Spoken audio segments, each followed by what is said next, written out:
National Democratic Coalition has called on President Muhammadu Buhari to restore true federalism in the country.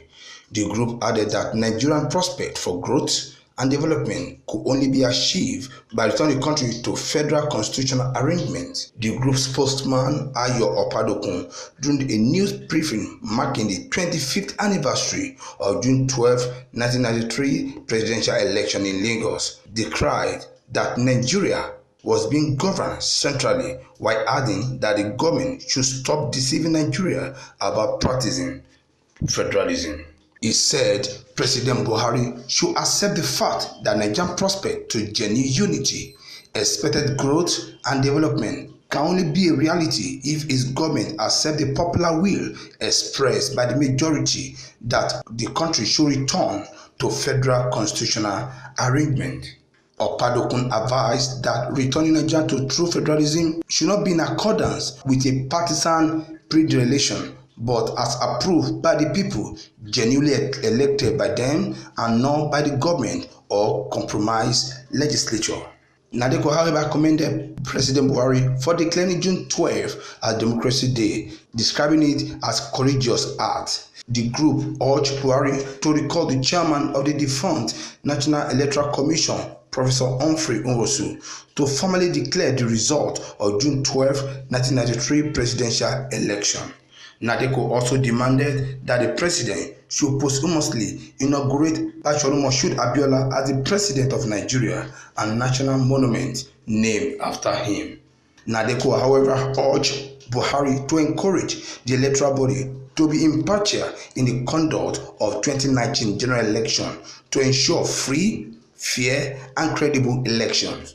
In a related development, the Ààrẹ Ọ̀nà Kakanfò of Yoruba land, Chief Gani Adams, Senator Shehu Sani, and a political science lecturer at the University of Lagos, Dr. Darin Ologbenla, has also called for transparency in the national electoral process. They spoke at an event in Lagos organized by the Oodua People's Congress to mark the 25th anniversary of June 12, 1993 presidential election. The event was titled Nigerian Politics and the Democratic Process, MKO Abiola and the June 12, 1993 Crisis and Beyond. Adams said money politics and godfatherism still dominated the political space.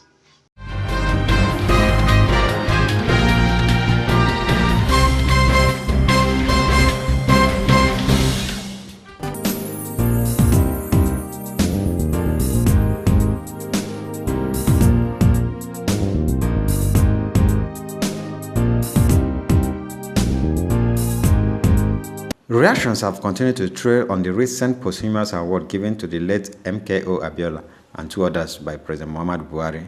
The president who honored the late politician with the award of Grand Commander of Federal Republic GCFR, which is exclusively reserved for the president, also apologized to the family over the annulment of June 12, 1993 election by the then military president Ibrahim Babangida.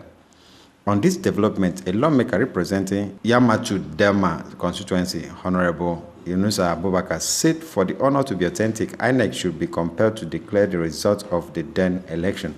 This honor of GCFR is exclusively reserved for those who had been president or have been elected president. It is the highest honor on the land and is not bestowed on any other person until such person that have held the office of either head of state or president and commander-in-chief. And on a presumptuous MKO Abiola is not. So what we are saying, find a way to remove that presumed elected winner or presumed winner. Remove that presumption, presume, that word, that advert, you remove it. How do you remove it? Declare the election, let it be authentic. That yes, MKO Abiola has won by 8.24 million votes, and the TOFA from the NRC has won, I think it's 5.9 something million. Even if you take it to be 6 million, MKO Abiola has won by 2 million. So make that declaration.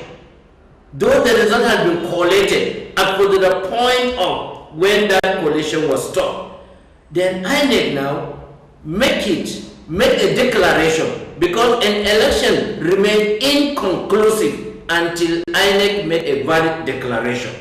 With the situation now, without any valid declaration from INEC, upon what basis did you award or confer that GCFR on Chief MKO Abiola? Also, he spoke on the president's decision to observe June 12 as a Democracy Day, noting that it will only be visible if the Constitution is amended. What I'm saying here, already we have a democracy. As for the public holiday, June 12 stands. But for the 29th Democracy Day that we had, for it to be replaced by June 12, it has to come by an act of the National Assembly to correct that act.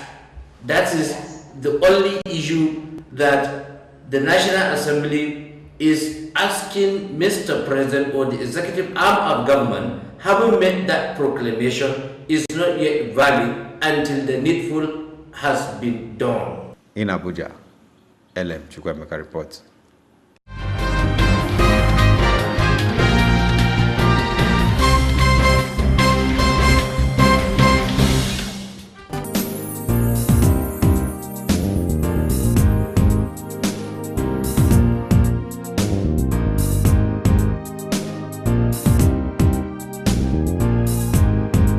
The High Court of the Federal Capital Territory in Gudu, Abuja, on Tuesday sentenced a former governor of Plateau State and serving Senator Joshua Dariye to 14 years imprisonment on charges of criminal breach of trust and criminal appropriation of the state fund running to over 2 billion naira.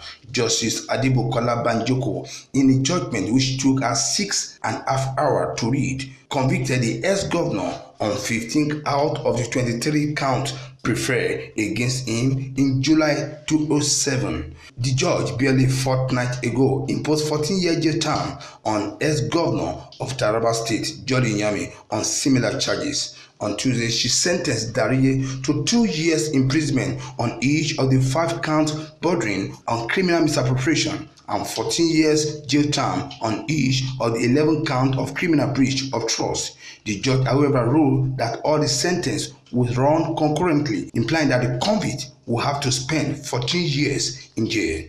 The punishment imposed on the ex-governor for the 2 categories of the offense of criminal breach of trust and criminal misappropriation are maximum as provided under Section 315 and 309 of the Penal Code Act, respectively.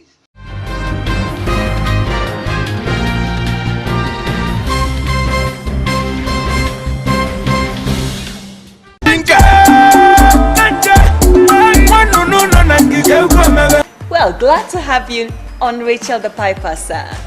Good to be with you at this time. It's a pleasure. Hope it's as much of a pleasure for you also as it is for me. Definitely, I am excited to the opportunity that you have to express what the intent of becoming who you really want to be. I get excited. Wow. This book, the title is so powerful. Unbroken, channeling the power of the mind. So, in a nutshell, sir, tell us about this book. Well, it's a book that focuses on empowerment, awareness, strategic thinking, and choice making. Without awareness, there's no clarity of purpose. Without understanding, there's no direction. And without proper alignment of the mind strategy, the energy that you have within you cannot be properly put to a positive use. So what we try to address in this book is to identify who we are, the challenge that we have as human. Because of our domestication, we become a product that is not viable. We start searching for crisis instead of opportunities. Even when we see opportunity, we can't even identify it because our upbringing does not clearly guide us in the direction of looking for opportunities and growing it. So what we try to do in this book is to say, okay, as a human, what do you need to do? What are the challenges and where do you need to go? So we address it from multiple aspects in terms of relationship, upbringing, career, and life in totality, including businesses, growing your business to become who you are, mental education, addressing issues that will take you from one level to the next level. Wow. So you are a professional engineer. At what point did you come into this awareness? Because like we were discussing earlier, a lot of people are not where you are. So at what point specifically did you acquire this? Like Albert Einstein said, see, the most significant issues in our life cannot be resolved at the thought level which we first created it. There have to be a shift in your thought process. I got into Chevron as a very, very young man, had all opportunities, but I was wasting the opportunity.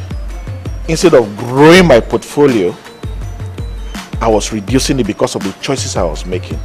I wasn't making a productive oriented choices, which now reduces me. It come to a level that I became aware because of people around me. They told me, say, John, the direction you are going is not right. But I have to talk to myself, going within, learn, then make a choice and decide to change to a positive lifestyle. Doing that came with a lot of challenges. Challenges that has to do with you telling yourself that the direction you are going, that's the truth. You know, coming to face the truth and knowing that the power to change has to come from within, not from without, because there's nothing outside there for you. It has to be from inside you. The responsibility that I take for my life has to be my own responsibility. I don't focus on the event, I focus on the response. And deciding to focus on the response to produce the right outcome that you desire has to do with your internal choice. I became impeccable with my words. I make sure that I speak the truth, live by the truth. I stop making assumptions. If I need to understand anything, I ask. I stop taking things personally. How? If there's an issue that needs to be resolved, if there's an issue that I don't understand, if there's an issue that needs to be worked out in a productive fashion, I try to look at the possible process to do it in a logical manner with truth and love to attain it. So what we try to do is to analyze those details with some academic inputs, personal stories, to be able to outline that the fact that you can create the life that you desire.